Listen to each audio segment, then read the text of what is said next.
When I purchased my property, one of the best features was a charming wooden bridge spanning a small creek, providing access to a scenic trail on my land.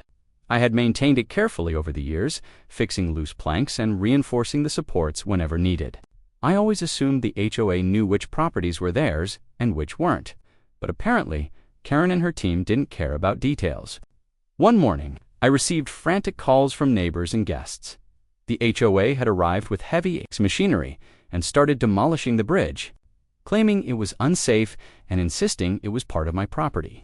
I rushed over, horrified, to find Karen standing on the bank, clipboard in hand, yelling that I was liable for any accidents and that the HOA had every right to remove the hazardous structure. I tried explaining that the bridge wasn't just on my property, it wasn't mine at all. It belonged to the county, who had approved and maintained it for public access. Karen rolled her eyes, waved me off, and ordered the workers to continue, claiming she had authority and that my protests were irrelevant. I immediately called the county, and within an hour, a crew of inspectors arrived to assess the situation. They were just as shocked as I was and quickly confirmed that the bridge was indeed county property, maintained under a special easement and not under my ownership at all. Karen's face went pale as the county representatives informed her that she and the HOA were trespassing, had destroyed public property, and would be held liable for repairs and fines. I watched in disbelief as the county crews took control, halting further destruction and measuring the damage, which had already totaled thousands of dollars.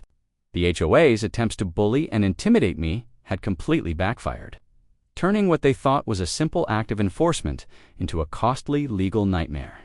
Karen spent the next few weeks scrambling to justify her actions, sending frantic emails and threatening letters, but the county had documented everything.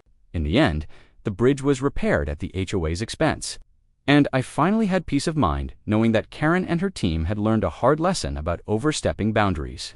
What started as a shocking morning of destruction ended with a powerful reminder.